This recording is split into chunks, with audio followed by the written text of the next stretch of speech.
Muy buenos días, bienvenidos a su programa 127 del tercer viernes de la Pascua, de la tercera semana de la Pascua del Señor. Nosotros hoy, su servidor el Padre Joaquín del Valle de San Joaquín, le da la bienvenida a este nuevo día de la nueva evangelización, de la nueva tercera etapa del Espíritu Santo, comenzando con proclamarles a ustedes la palabra bíblica y litúrgica de Dios.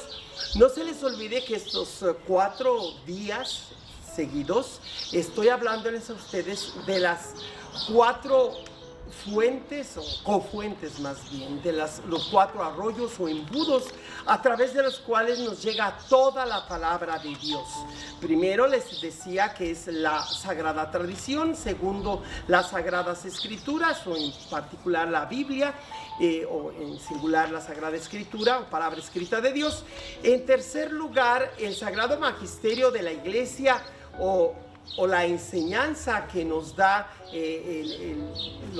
el magisterio de los últimos santos padres, pero también el magisterio de los padres de la Iglesia desde el comienzo o de los primeros siglos del cristianismo y a lo largo de toda la historia, porque a través de sus servidores o pastores que el Señor a lo largo de la historia del mundo siempre ha iluminado a los obispos y sacerdotes y el obispo de Roma o el Papa, para que de alguna u otra manera la Iglesia, a pesar de sus caídas, de sus fallas, bien sea si un día fallaba un obispo, otro día un mismo Papa que haya sido declarado apóstata, o los sacerdotes que fueron considerados herejes después como Ario y otros más dentro de la feligresía o de los líderes, el Espíritu Santo siempre se ha encargado de, si se desviaba la Iglesia, volverla al camino correcto. Por eso hablamos del Sagrado Magisterio de la Iglesia,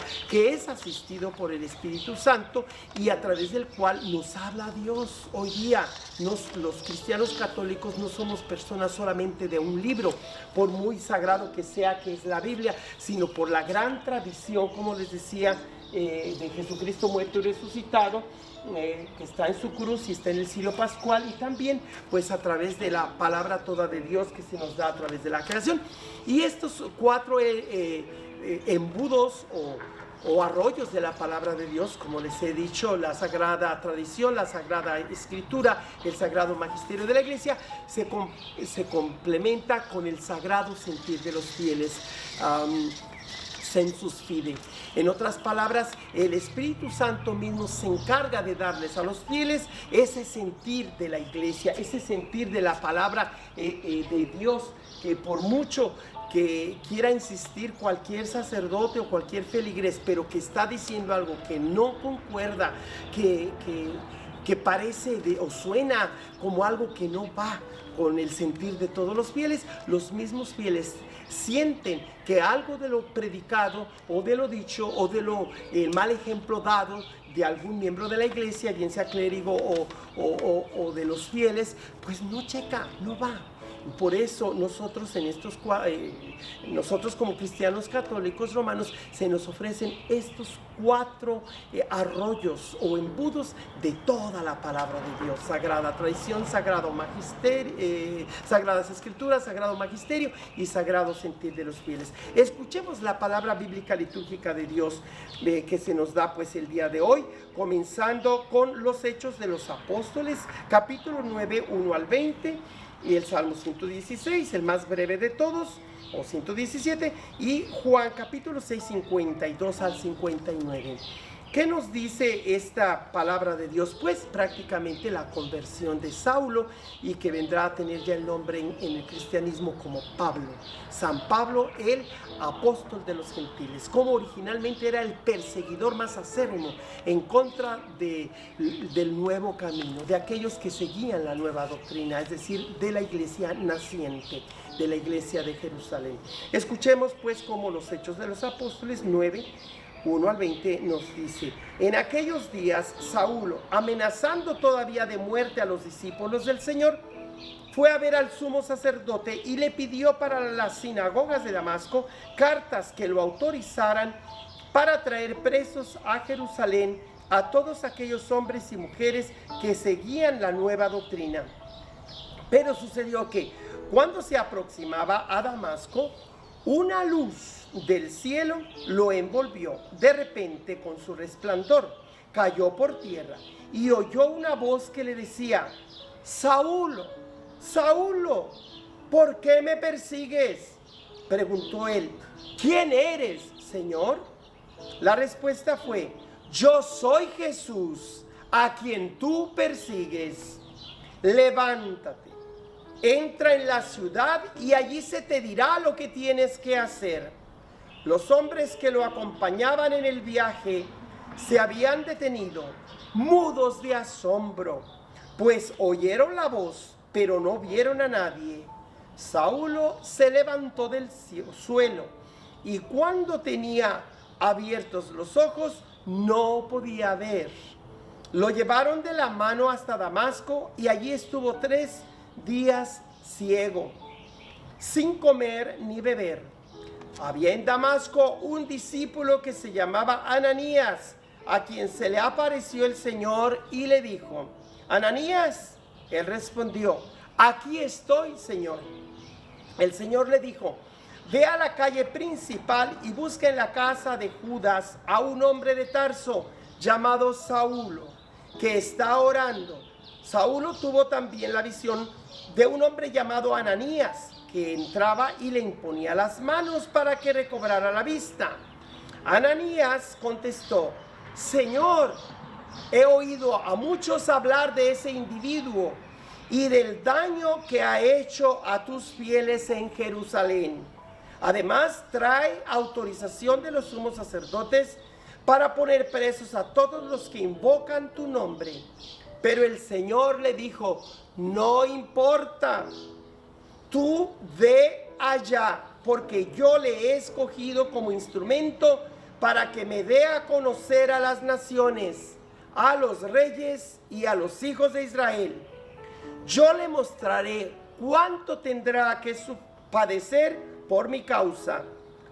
Ananías fue allá, entró en la casa, le impuso las manos a Saulo y le dijo: Saulo, hermano, el Señor Jesús, que se te apareció en el camino, me envía para que recobres la vista y quedes lleno del Espíritu Santo. Al instante, algo como escamas se le desprendió de los ojos y recobró la vista. Se levantó y lo bautizaron. Luego comió y recuperó las fuerzas. Se quedó unos días con los discípulos en Damasco y se puso a predicar en las sinagogas, afirmando que Jesús era el Hijo de Dios. Palabra de Dios. ¡Qué bárbaro! ¡Qué contraste! Este hombre, el más terrible perseguidor de los primeros discípulos de la iglesia primitiva, se convierte en el gran propagador de la misma iglesia a la que un día persiguió. ¿Cómo está ese contraste? Por el poder del Espíritu Santo, como el autor principal de esta tercera etapa que llamamos la etapa de la nueva y tercera etapa o vía del Espíritu Santo, que aquí estamos proclamando día tras día, y que a partir de estos días hemos cambiado de horario, ¿verdad? No será ya desde las 7 de la mañana hora de California, sino desde las 5 de la mañana hora de California, para que en México u otros países sea a las 7 de la mañana, para que desde el comienzo el que es de Dios, el que busca hacer su voluntad día con día, tenga la profundidad del mensaje de salvación por su servidor, el Padre Joaquín del Valle de San Joaquín, y pueda ser alimentado de estos platillos de comida sustanciosa y de bebida suculenta, que es la predicación de la palabra de Dios. Obviamente invitando, persuadiendo que si puede asistir diariamente a la Santa Misa, qué mejor, aunque sea un acto solamente devocional, sabiendo que la Eucaristía del domingo es la reunión central y la comida principal del cristiano católico, que no debemos fallar o faltar. Todos los días, de una forma devocional, y sobre todo entre semana cuando es fiesta de guardar, que tenemos la obligación de asistir a la misa, pero nunca jamás debemos faltar a la misa dominical, que es la reunión de todos los bautizados para ser alimentados por nuestro Dios y Señor, como vamos a escuchar en el Evangelio de hoy. Pero pues más que nada respondamos a esta palabra de Dios. Bueno, lo haremos después del Evangelio. Evangelio capítulo 6 del 52 al 59. Los judíos se pusieron a discutir entre sí. ¿Cómo puede éste darnos a comer su carne? Jesús les dijo: yo les aseguro, si no comen la carne del Hijo del Hombre y no beben su sangre, no podrán tener vida en ustedes. El que no come mi carne y bebe mi sangre, no tiene vida en él. El que come mi carne y bebe mi sangre tiene vida eterna, y yo lo resucitaré el último día. Mi carne es verdadera comida y mi sangre verdadera bebida. El que come mi carne y bebe mi sangre permanece en mí y yo en él. Como el Padre que me ha enviado posee la vida y yo vivo por él, así también el que me come vivirá por mí. Este es el pan que ha bajado del cielo. No es como el maná que comieron sus padres, pues murieron. El que come de este pan vivirá para siempre. Esto lo dijo Jesús enseñando en la sinagoga de Cafarnaúm. Palabra de Dios. Jesús realmente hace un gran contraste cuando su audiencia esperaba que se disculpara, que dijera: me equivoqué, disculpen lo duro que soy en mi lenguaje, no quise decir eso. No, al contrario, Jesús enfatiza una vez más lo que aquellos no querían oír o les parecía algo irritante a sus oídos, ¿verdad? Cuando le dicen: ¿cómo nos va a dar de comer su carne? ¿Qué quiere, que seamos caníbales o qué? Y Jesús les dice: si no comen la carne del Hijo del Hombre y no beben su sangre, no tienen vida en ustedes. ¡Ay! ¿Quién podrá aceptar este lenguaje tan duro? Y por eso, pues Jesús les dice definitivamente si es o si no es duro mi lenguaje. Así es. Necesitan comerme, beber mi sangre, si no, no habrá vida en ustedes. Obviamente, cuando el evangelista Juan escribe este pasaje, estos renglones, ya es una práctica en la comunidad cristiana el que Jesús sacramentalmente se da en alimento y por medio de un trozo de pan y un poco de vino, también se nos da a beber su sangre sacramentalmente. Es decir, de una manera, sí, porque no literal. Literal significa algo que realmente es no figurativo. Literal, solamente que de forma sacramental. Es decir, más que simbólica o significativamente, decimos los cristianos católicos, Jesús está presente en la Eucaristía, mucho más que significativamente o simbólicamente, realmente. Es decir, Jesús, el mismo que predicó en Galilea y entregó su vida por nosotros en la cruz y resucitó, como nos muestra esta cruz que me la dio un amigo sacerdote. Nosotros vemos que en el corazón de esta misma cruz está Cristo vivo y resucitado. Por eso creemos pues que Jesús tiene toda autoridad para decir: al menos que me coman, no hay vida en ustedes. Y bueno, para ello se requiere la fe. Se requiere el desear realmente ser plenamente satisfechos en nuestras necesidades humanas y espirituales.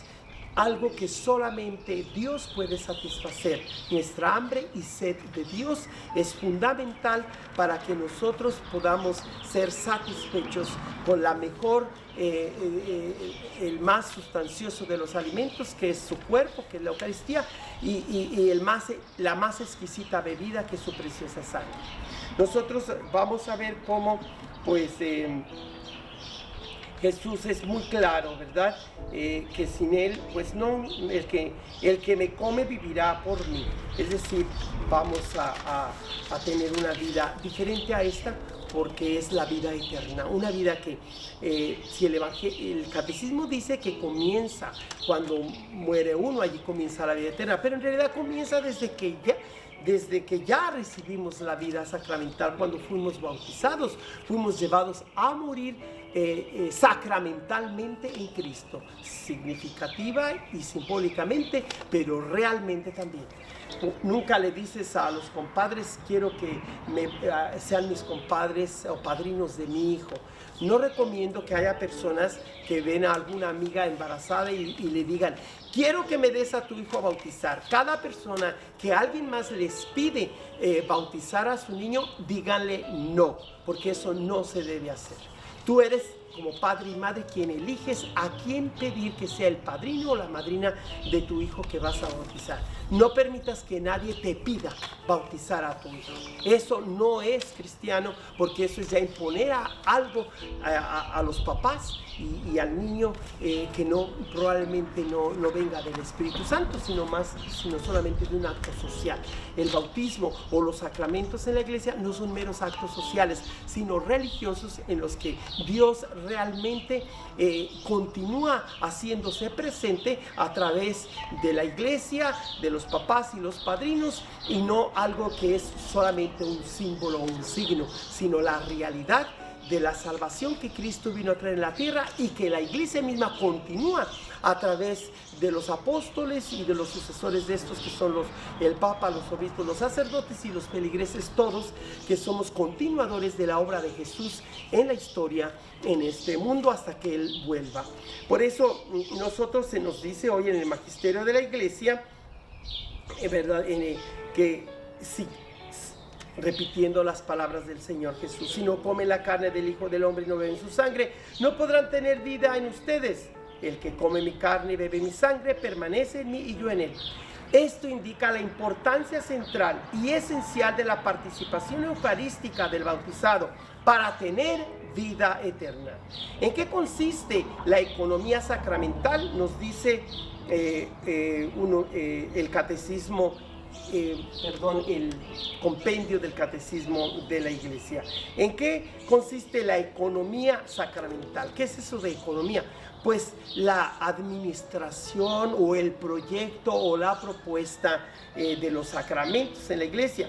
Pues esta propuesta sacramental o economía sacramental consiste en la comunicación de los frutos de la redención de Cristo mediante la celebración de los sacramentos de la iglesia, de modo eminente la Eucaristía, hasta que Él vuelva, como se nos cita en la palabra bíblica litúrgica de primera carta a los Corintios, de Pablo precisamente, el que un tiempo persiguió a los seguidores del Nuevo Camino y ahora se actúa o toma la decisión de entregarse totalmente a Jesucristo y proclamar que Jesús es el Señor, pero no sin antes él recibir de la misma iglesia, de un discípulo del Señor Ananías, cuando se le impone las manos para convertirse en el paladín o en el apóstol de los gentiles. En la primera carta del mismo Pablo a los Corintios, capítulo 11, 26, y que el compendio del catecismo de la iglesia en el número 220 se nos da ese texto, ¿verdad? Predicaremos la palabra del Señor, su evangelio, hasta que Él vuelva. Pues este texto es fundamental y fundante de la tradición, de la gran tradición de la iglesia o de la fe que nos da la salvación. Nuevamente aquí coincide todo, coincide ese canal primero que llamamos la gran tradición de la iglesia, que en este caso es las palabras institucionales de la Eucaristía que Cristo, en 4 pasajes específicos, 3 de los evangelios sinópticos y uno de este texto de la primera carta a los Corintios capítulo 11, pero aunque el evangelio de Juan no tiene la historia de la institución de la Eucaristía, sin embargo sí tiene el desarrollo teológico, simbólico y significativo de ese hecho, de esa celebración central llamado la Santa Eucaristía, que siempre se da dentro de la Sagrada Liturgia. No hay liturgia sin Eucaristía y no hay Eucaristía sin liturgia. Es decir, la cuarta palabra de Dios central a las 7, 3 antes de ella y 3 después, está muy unida a la quinta palabra, que es la palabra litúrgica de Dios, que envuelve o que nos ofrece como corazón de la misma liturgia o culto al verdadero Dios con el memorial de la Santa Cena del Señor, que es el recordar su muerte, proclamar hoy en este momento su presencia actual del resucitado, su presencia actual de Jesucristo, y también proclamar, anunciamos tu muerte, proclamamos tu resurrección, y también anunciamos o pedimos, como lo dice el último verso de la Biblia, del último libro llamado Revelación o Apocalipsis, como se nos dice allí, ven en el capítulo 21 y el último verso de ese capítulo, ven Señor Jesús. Son palabras que expresa el Espíritu Santo, que se le aplican a la Santísima Virgen, que simboliza a toda la iglesia expectante de la segunda y definitiva venida de nuestro Señor Jesucristo. Con esto concluyo este tercer elemento o canal o embudo de la palabra toda de Dios, llamado el magisterio de la iglesia, que está la iglesia que está al servicio de la palabra toda de Dios, la palabra oral y la palabra escrita, y que como magisterio de la iglesia es servidora de esa palabra toda de Dios, pero que se transforma también en canal de revelación en la medida que somos fieles a la revelación ya dada y de una vez y por todas en Jesucristo, el cual entrega a sus apóstoles y a los sucesores de estos la misión de enseñar a todas las naciones lo que Él nos trajo y que es para beneficio de todos. Y por lo que podemos decir, ¿por qué no?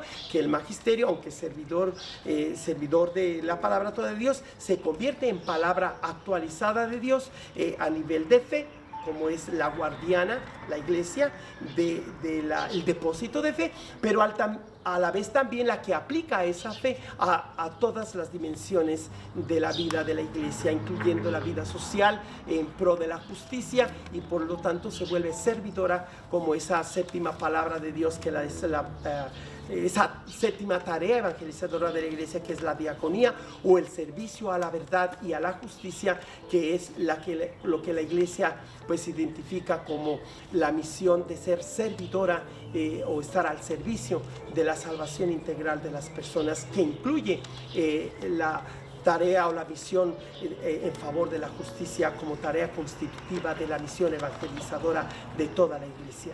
Que Dios les bendiga y comparta este video con los demás, y no se les olvide pues que Jesús hoy nos dice claramente: yo soy Jesús a quien tú persigues. Le dice a Pablo: levántate, entra en la ciudad y allí se te dirá lo que tienes que hacer. Si vamos a servir a la comunidad de la humanidad entera, lo vamos a hacer unidos, permaneciendo unidos a la iglesia de Dios que el Señor Jesús ha fundado en la persona de Pedro, y en comunión con todos los obispos y servidores que Él ha establecido para beneficio y servicio de toda la humanidad. Que Dios les bendiga en el nombre del Padre, del Hijo y del Espíritu Santo.